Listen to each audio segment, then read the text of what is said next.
Jeff Hiller even getting in was such a shock. Like he talked about that with you in your interview with him, like not really very expected at all. And I think then when you come in and they're like, I'm the person who is no one even maybe is aware of, right? I'm sure there are Emmy voters who never even heard of Jeff Hiller before this nomination, I would say. Absolutely. And now you're going to be like, oh, I better watch to see what the deal is. And like you said, like that's kind of there is no tape system, but maybe the novelty of his initial nomination helped him kind of succeed in winning, especially lacking a true frontrunner. I mean, like. Yeah, I just thought that was such a wonderful win. He was so great, and he was so excited. Like you said, he's such a fan of like this industrial complex, the awards industrial complex. Yeah, so, like, Jeff Hiller, if you're listening, we're so happy for you. Please let us see your Emmy someday. The dream of all of us awards nerds is for someone to give us an award, and Jeff Hiller gets to do it.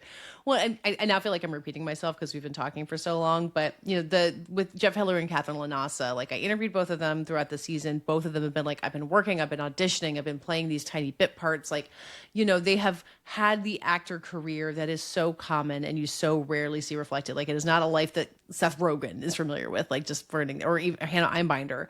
Like they have worked and they have thought they might have to leave the business. They thought they might have to have a backup plan. Katherine LaNasa lives in Atlanta with her husband, Grant Show, who was on Melrose Place, because they both were like, that's where the work is. That's how we're going to live our lives. And the thing we had talked about before and we were talking about tonight is when you work like that, you've worked on all these different sets. You have shown up for a day. You have been nice to people. You have made a connection.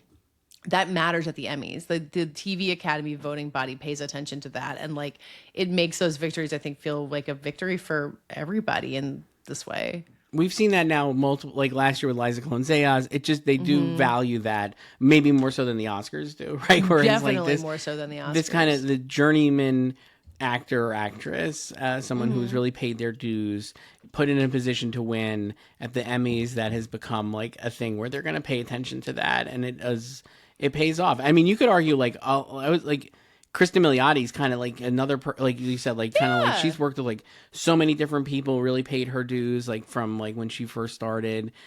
Even like, I mean, Noah Wyle now is Noah Wyle, but like he's another guy who is like a really a character actor. Not necessarily like the, and Adam Scott would have been too, I think you could argue. Yeah. But I'm like, Adam it's just like, this Scott's feels like right. that. Adam Scott's years of toiling in obscurity. And this is like, I'm thinking about, Jeff Hiller winning. I love Michael Urie. There's a lot of great performances there, but it's kind of unvarnished, like joy.